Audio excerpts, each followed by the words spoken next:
Hello everyone! Welcome back muli dito sa ating YouTube channel. Naway nasa mabuti po kayong kalagayan kasama ang inyong mga mahal sa buhay.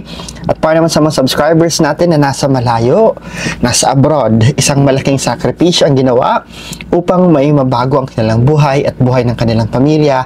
Dasal ko po lagi ang inyong kaligtasan. Ito yung i-expect ninyo ha. Aalamin natin ang pagdating sa aspeto ng inyong karera o hanap buhay, aspeto ng inyong kalusugan, love and relationship, pag-ibig at relasyon sa mga kasama ninyo at mga nakakasama ninyo sa buhay. At of course, isa sa pinakamahalaga ang kalusugan. Ikaw ay napapabilang sa rat kung ikaw ay pinanganak sa taong 1924, 1936, 1948, 1960, 1972, 1984, 1996, 2008, and 2020. Ayan. Sa darating na 2026, magkahalo po. Ang nakikita po ng Feng Shui ay magkahalo, magkakaroon ng mga pagsubok, pero magkakaroon din ng maraming oportunidad, lalong-lalo na sa aspeto ng karera. In fact, sa aspeto ng trabaho o karera, ay madadagdagan ang iyong workload, madadagdagan ang inyong trabaho, magiging abala kayo sa 2026. That's why magiging challenging po ang inyong karera na magbibigay sa inyo ng pagkapagod. Mauubusan kayo ng energy sa buong araw because of a workload na iaatang sa iyo, na ibibigay sa inyo, na iaasa sa inyo. In terms of kayamanan, pagdating naman sa pera o kayamanan, ngayong 2026, nakikita po natin na dodoble ang pagpasok ng pera, dodoble ang dami ng pera na papasok sa inyo compare sa 2025. But, okay, pero ito ha, tandaan na pwede kang humarap sa mga hindi inaasahan na paggastos, pagkawala ng pera, and even scam. Rat, makinig mabuti, even scam ay pwede kang mabiktima. Kaya mag-ingat po kayo. Huwag padalos-dalos, huwag magpapadala sa mga matatamis na ikikwento sa inyo patungkol sa mga investment opportunities. Mas mainam na gumawa na lang kayo ng sarili nyong sari-sari store. Magbenta na lang kayo kung ano nyong ibebenta kaysa naman sumali kayo sa mga negosyong hindi kayo sigurado sa pasikot-sikot na papasukin ninyo. Okay? Para sa mga rat na mga matatanda, the elders that we have na kasama natin sa bahay, asahan natin na prone sila sa sakit. Mga rat na mga matatanda na ha, mga senior citizen natin na rat, mag-ingat for 2026 because nakikita natin dito na posible kayo magpabalik-balik sa hospital. At ang pwede po natin gawin para sa mga batang rat na nakakasama ng, o hindi man kayo rat, pero yung magulang ninyo, yung lolo at lola ninyo, or anyone na medyo nakakatanda sa tahanan ninyo na talagang nakikita ninyo na mayroong maintenance na at may dinaraing na sakit. Look into ano ang kailangang i-repair at isaayos sa bahay. Because ang mga problema pagdating sa kalusugan ay may kaugnay sa mga sirang bagay sa ating tahanan. Itapon na yung mga gamit, you give up those things na mga sira na. Don't hold on to the memories, don't hold on to the sentimental value of mga bagay na yan. Bike na sira, motorbike na sira, sasakyan na sira, o pabalik-balik na nasisira, gumagastos lang kayo, i-give it up, i-give up nyo na yan. Pintuan na sira, ipaayos na yan, yun na yan bago mag 2026, bintana na sira, or gripo or faucet na nagli-leak, pabalik-balik na lang yung leaking.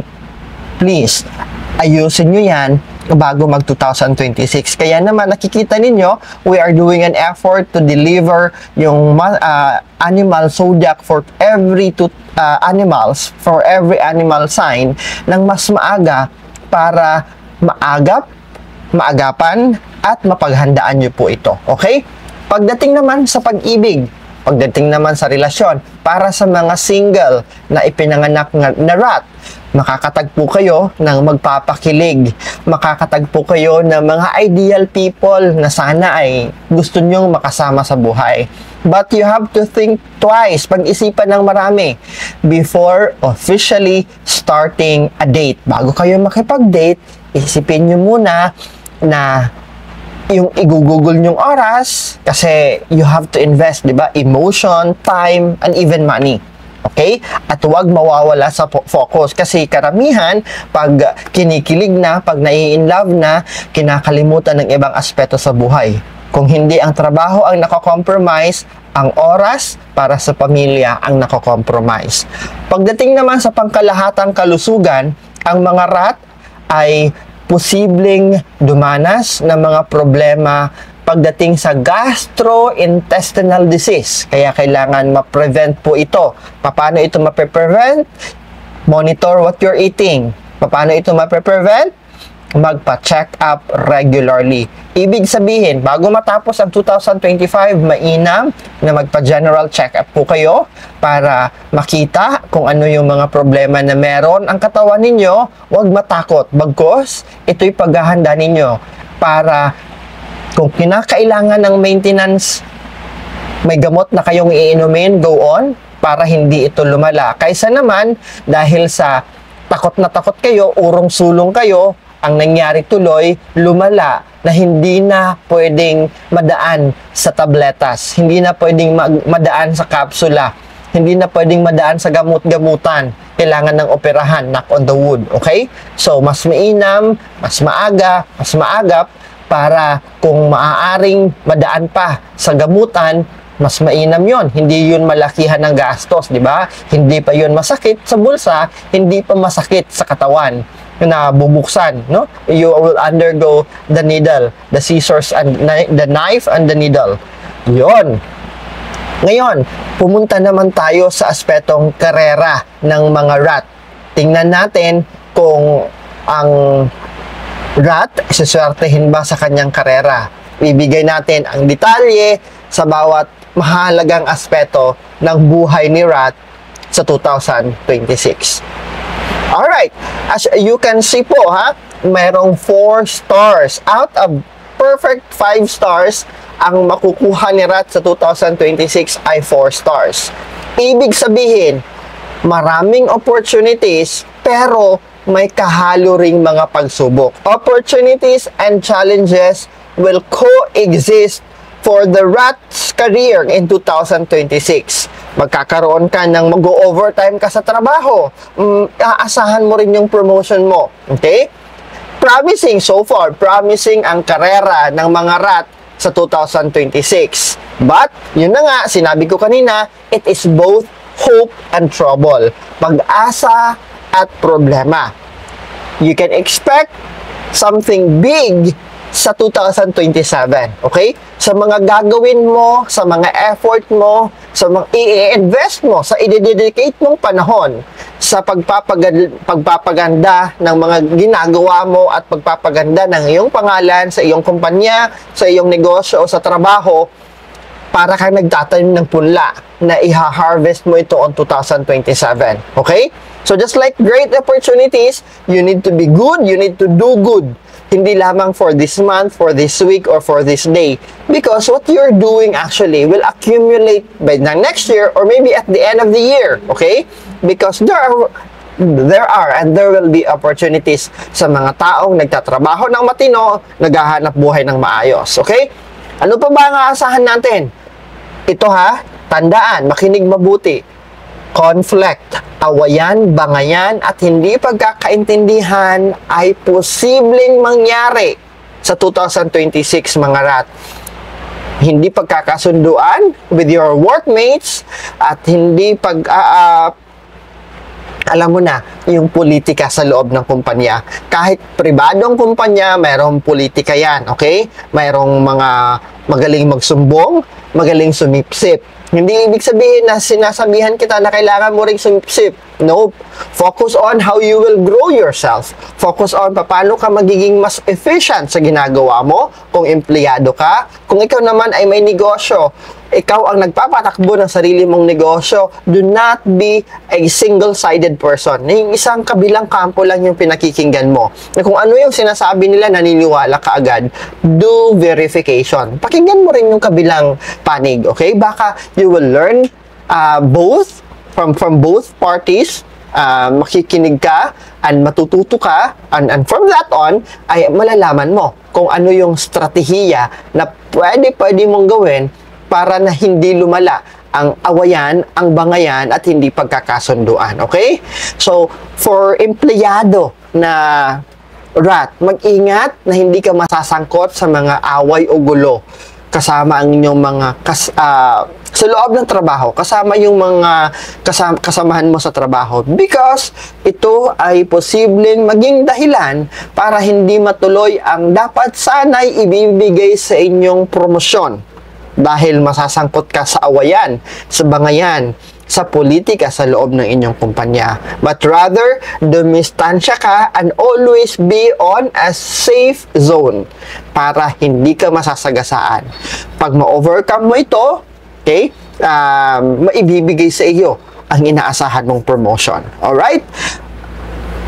Ang maganda din for 2026 pagdating sa trabaho ng mga rat, malalagpasan mo yung pagiging tamad mo. Kasi tatamad-tamad ka. Ugali ng mga rat na yung mamaya-maya na. Mamaya ko na yan gagawin. Kaya ko yan gawin. Mamaya na lang.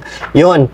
The laziness, and instead of being lazy, instead of being tatamad-tamad, 2026 ay magiging active ka. Magiging hardworking ka. And you are going to set clear goals at ipapakita mo yung totoong ikaw, yung talento mo at yung kakayahan mo na masasurprise naman, mamamangha ang iyong mga boss, ang iyong mga kasamahan sa trabaho. Kaya sabi ko kanina, makukuha mo ang inaasam-asam mong promosyon o kung hindi naman promosyon, ito yung pagkilala, mga pagkilala, recognitions or awards para sa iyo. Kaya naman, nasa 4 star out of 5 ang karera ng mga rat sa darating na 2026. Alright, dumako naman tayo sa iyong kayamanan. Okay? Out of 5 stars, mayroon kang 3 stars pagdating sa kayamanan. Ang income ng mga rat, ito good news ha, ang income ng mga rat ay madodoble kumpara sa 2025. So, it will double on 2026. But, much more of expenses at yung hindi mo makontrol-kontrol na pagiging waldas mo. Ito yung magiging kalaban mo. Okay? Dadami nga yung pera, pero ang problema mo naman ay ikaw mismo. Yung pagiging pili mo ng bili ng mga bagay na hindi naman kinakailangan. Yung pagiging aggressive buyer mo. Okay? Hindi masama ang aspeto ng iyong pera o kayamanan sa 2026 rat. Although, ang iyong mga previous investment and your previous financial management ay magbubunga sa taong 2026, in fact, for those na mga empleyado, nagtatrabaho na mga rat, ay madodoble o magi-increase ang inyong sweldo. Dahil nga sinabi ko kanina, there is a possibility na mapopromote kayo. Siyempre, pag na-promote ang isang tao, kasabay dyan ay dinadagdagan din ang kanyang sweldo o mga benepisyo. Magkakaroon ng mga good returns, magandang balik sa mga kabutihan na ginawa mo sa nakaraang 2025 o sa 2025 and 2024 if you do good sa mga taon na yon. Ibig sabihin, you are going to harvest those things ngayong 2026. Okay. Kaso nga lang, okay, ito yung tandaan natin ha. However, pagdating sa pamilya, magkakaroon ng malakihang paggastos. Family expenses ay ang magiging malaki mong hamon due to pagkakasakit. May magkakasakit sa inyong pamilya na hindi maiiwasan na kailangan ikaw ang tutulong sa mga bill sa hospital o di naman kaya sa maintenance. Okay?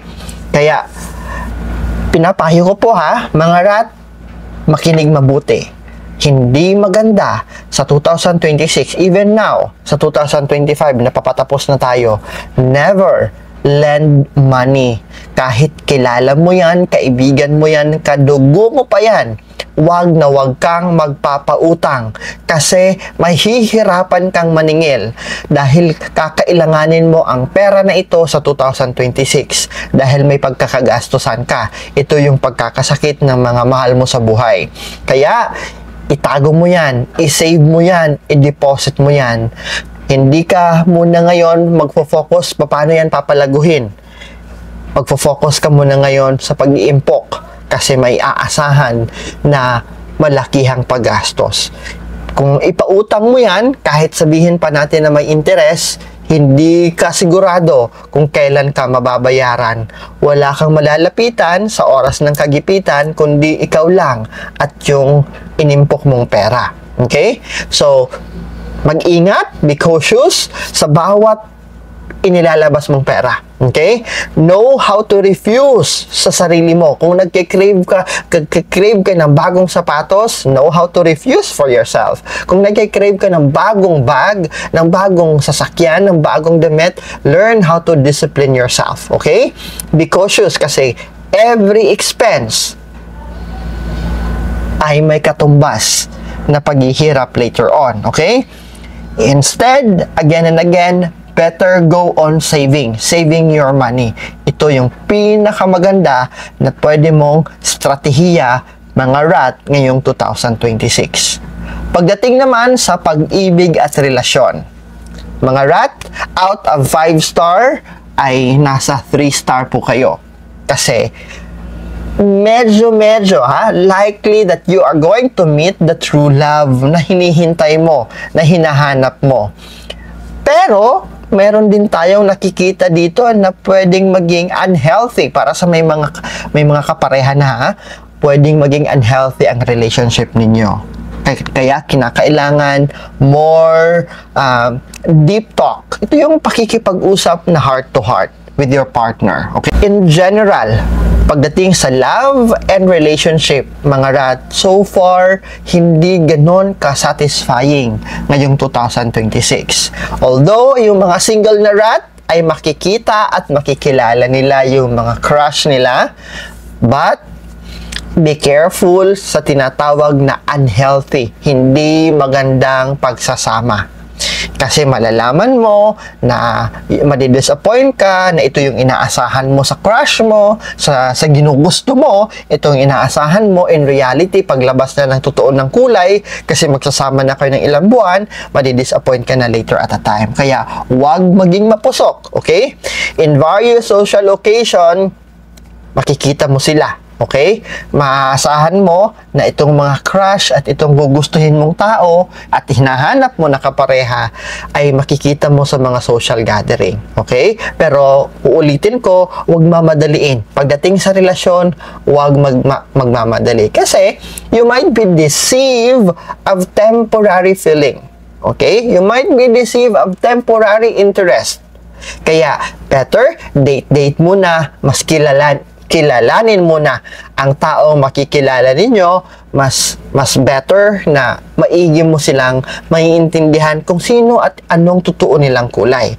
While for those na kasal na, for married couples na rat, dapat open yung communication ninyo. Communicate more with your partner para maiwasan ang hindi pagkakaintindihan. Ang mga maliit na mga hindi pagkakaintindihan, pag iniipon ito sa inyong dibdib, pag sumabog ka o sumabog yung kapareha mo, dun kayo magkakaroon ng malaking apoy na mahihirapan nyo ng apulahin. Kaya mas mainam habang mas maliit-liit pa yung mga hindi nyo pagkakasunduan, before sleeping at night, pag-usapan ninyo. Learn how to say sorry even though hindi naman talaga ikaw nagsimula.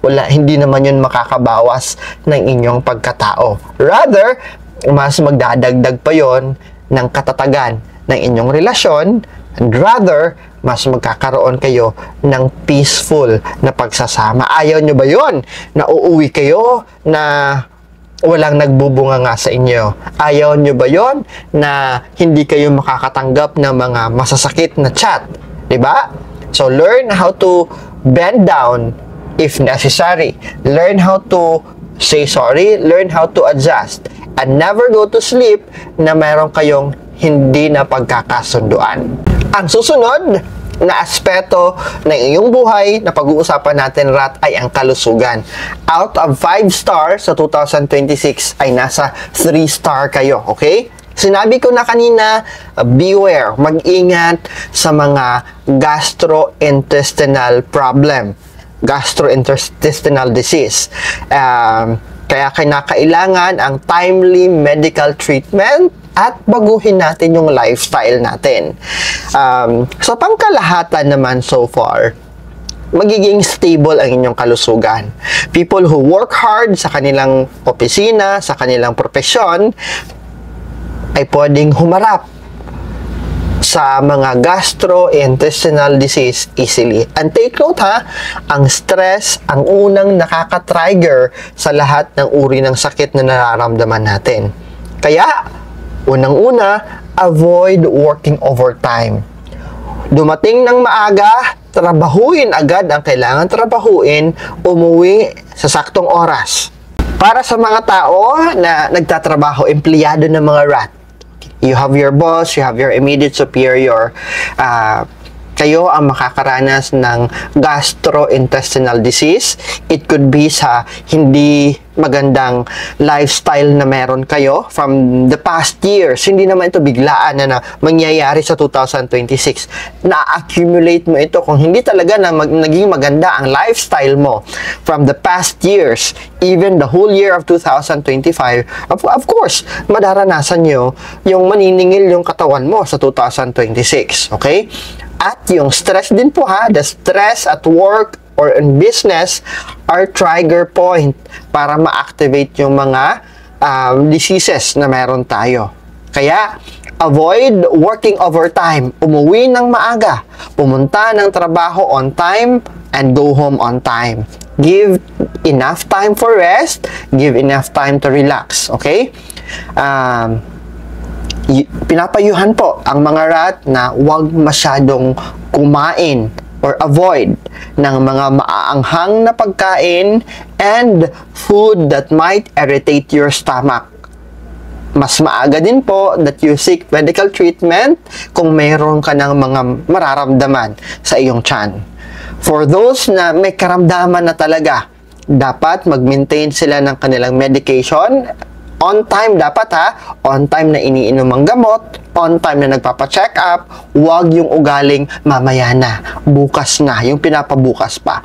Have that regular check-up in as much as possible every quarter, okay? Para ma-monitor kung yung katawan mo ba ay nag-i-improve sa gamot na binigay o yung katawan mo ba nagde-deteriorate lalo, okay?